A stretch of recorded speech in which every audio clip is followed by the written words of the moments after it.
Hi, my name is Marisela from the Center for Healthy Communities, and for today's nutrition lesson, I will be covering the protein group, specifically the importance of lean meat. I will also be sharing some ideas on how to create healthy meals with canned items, how to stretch a meal, and of course, how to utilize leftovers. So stick around. Thanks. All foods made from meat, poultry, seafood, beans, and peas, eggs, processed soy products, nuts, and seeds are considered part of the protein foods group. And fun fact, beans and peas are also part of the vegetable group. It's recommended that you select a variety of protein foods to improve nutrient intake and health benefits, including at least 8 ounces of cooked seafood per week and lean or low fat meat and poultry. So try mixing it up every once in a while. And if you're a vegetarian, there are plenty of plant based protein options you can choose from and still receive the nutrients you need for your health. These options include beans and peas, processed soy products, and nuts and seeds. Now, when it comes to the amount of protein foods you need to consume daily, that all depends on your age, sex, and level of physical activity.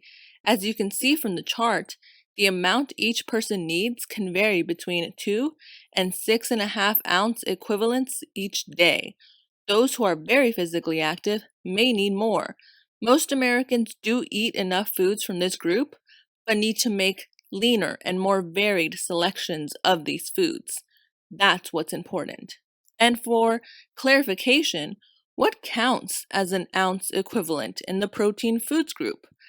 In general, 1 ounce of meat, poultry, or fish, 1/4 cup cooked beans, 1 egg, 1 tablespoon of peanut butter, or ½ ounce of nuts or seeds can be considered as 1 ounce equivalent from the protein foods group.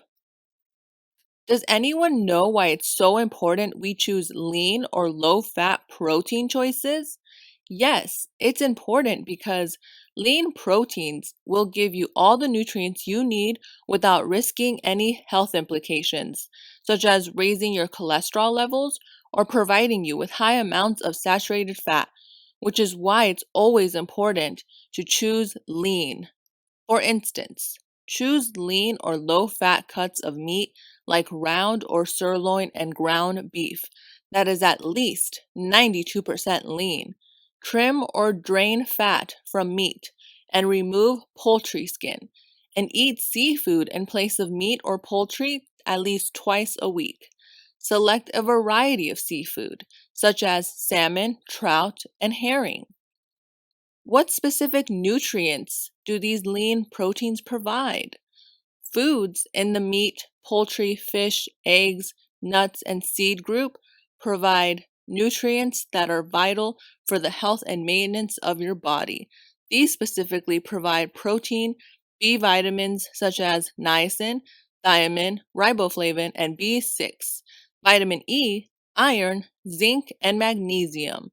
Here are some health benefits these nutrients specifically provide.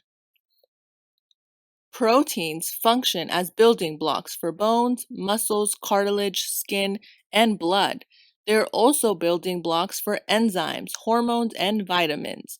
Proteins are one of 3 nutrients that provide calories. The others are fat and carbohydrates.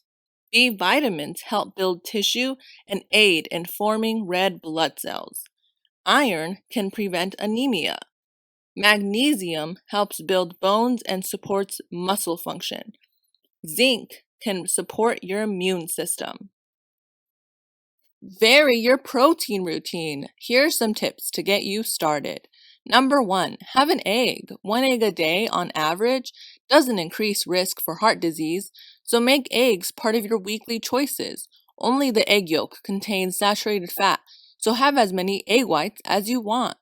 Number 2, eat plant protein foods more often.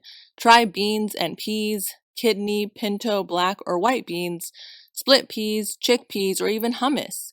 Soy products, tofu, tempeh, veggie burgers, nuts, and seeds. They are naturally low in saturated fat and high in fiber. Number 3, nuts and seeds. Choose unsalted nuts or seeds as a snack on salads or in main dishes to replace meat or poultry. Nuts and seeds are a concentrated source of calories, so eat small portions to keep calories in check.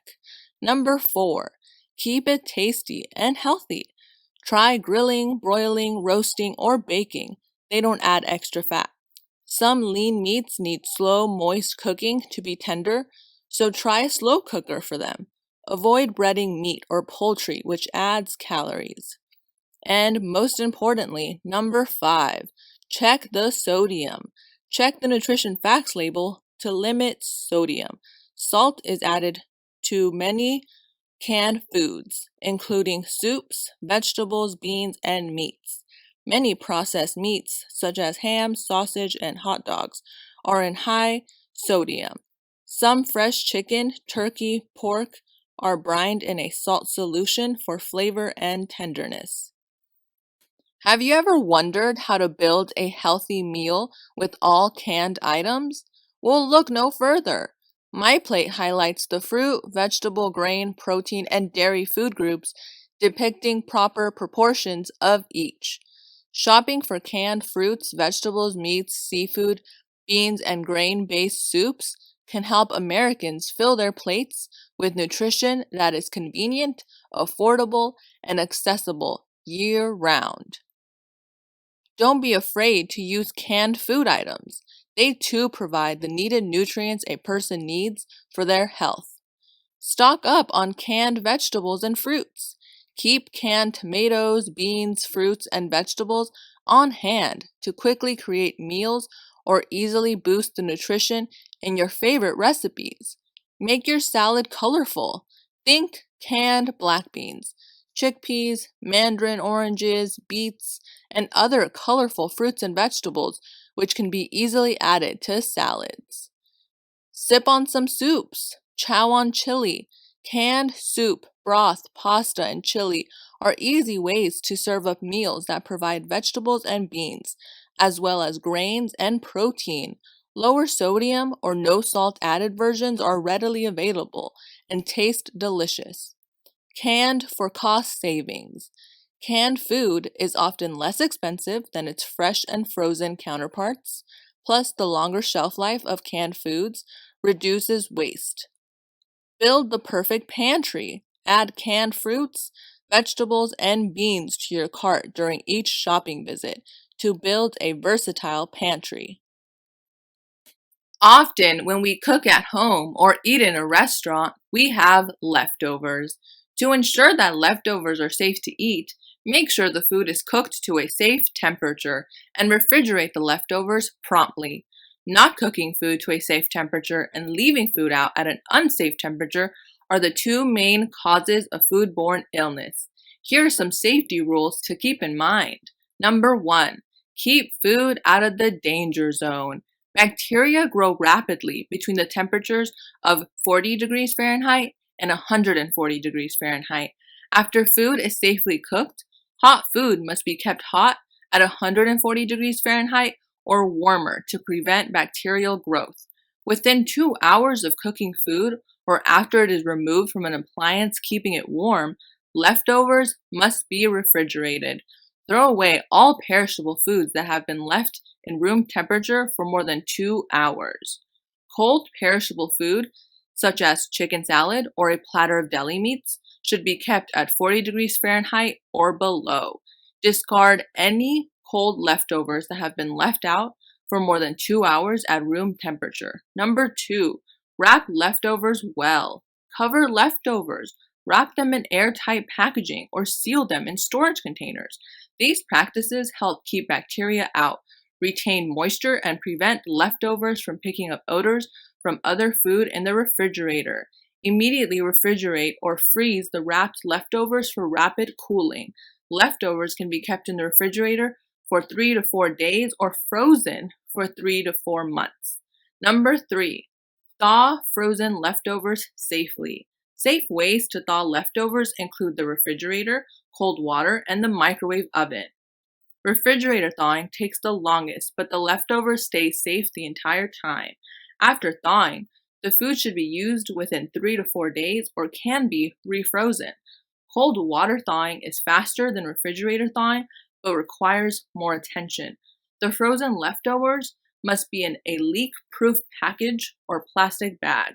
If the bag leaks, the water can get into the food and bacteria from the air or surrounding environment could enter it. Foods thawed by the cold water method should be cooked before refreezing. Microwave thawing is the fastest method. When thawing leftovers in a microwave, continue to heat it until it reaches 165 degrees Fahrenheit as measured with a food thermometer. Food thawed in the microwave can be refrozen after heating it to this safe temperature. Number 4. Reheat leftovers safely.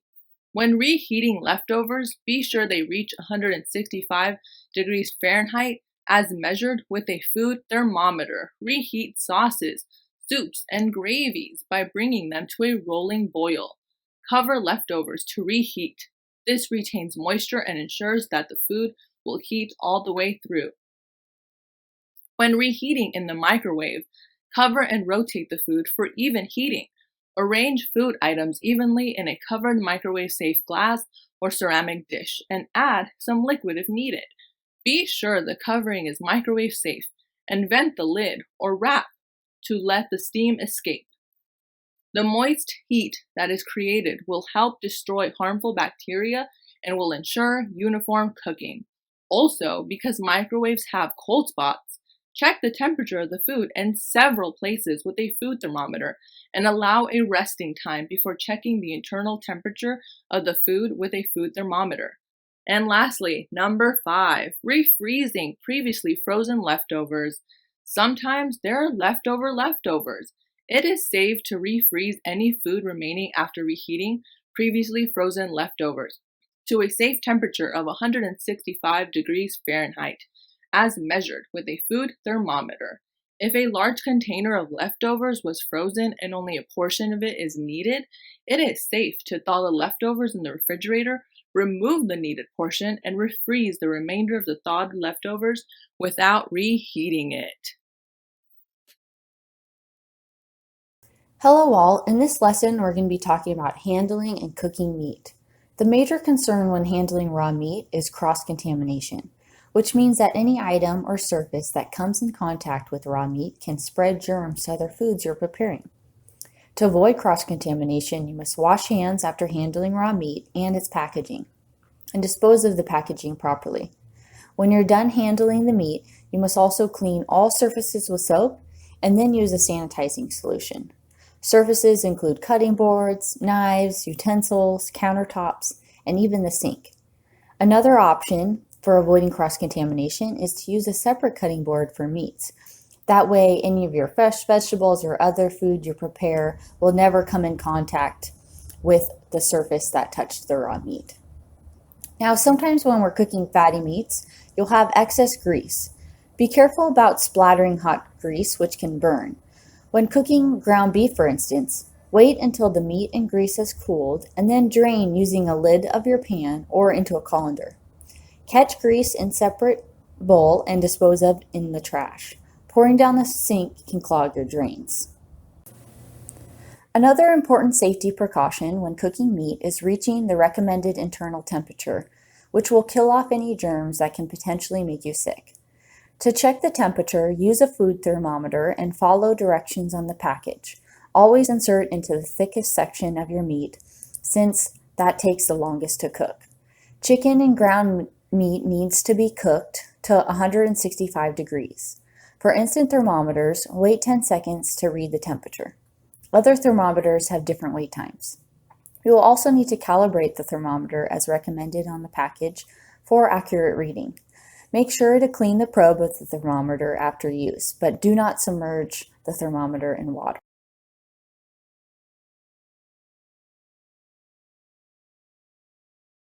Hi everyone, welcome back. This is the herb rice with chicken and beans. I'm going to start with heating my pan. Make sure it's big enough for your recipe. I'm going to go ahead and cut the ends to the onions and then make a slice down the middle so that it can lay flat and it'll be in a steady position for me when it comes to slicing. Make sure that your nails are tucked in, you have a good grip on that handle.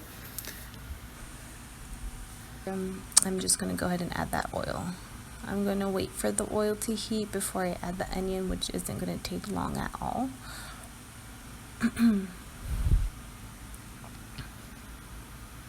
Once the oil is heated, we can go ahead and add that onion.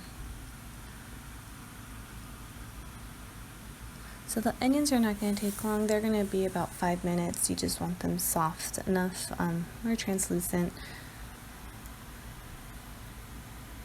You can go ahead and start mixing your onions. You're going to want to do this frequently so that you can avoid burning them on the pan.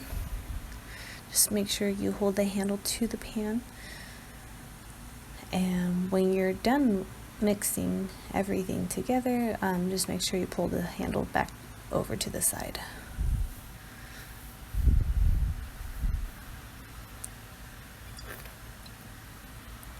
You can go ahead and add your salt and pepper. If you like to add any other spices to this recipe, you can definitely go ahead and do so now.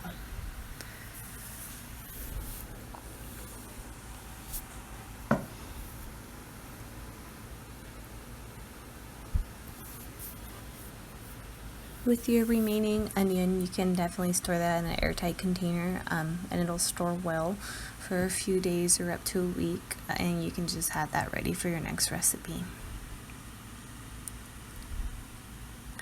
Next, we're going to go ahead and bring in your frozen vegetables. If you have fresh vegetables, that's fine too. I didn't have lima beans for this recipe, but I did pull out some carrots and broccoli that I did have, and so I just split that up evenly. I'm going to soften this up a little bit before we add our rice and start cooking that away. I'm going to go ahead and continue to mix this as often as well. I'm going to add the rice. The rice is rinsed, and you definitely want to do this with all of your rices. And you want to, if you can, if possible, have them rinse out your rice before you start the recipe, so it's quite dry before you add it to the pan. If you're rinsing your rice right at this moment, it's best to remove the pan off the heat for a bit before you add in the wet rice. I'm going to go ahead and add broth to give it a little bit more flavor. You can definitely add water if you'd like. It's just a preference for me. And I'm just going to go ahead and cover and cook this away. I'm using short grain brown rice. It is going to take longer than long grain. If you're looking for a faster recipe, I would recommend using a long grain that will cook in about 20 minutes. Short grain is going to be about double that time.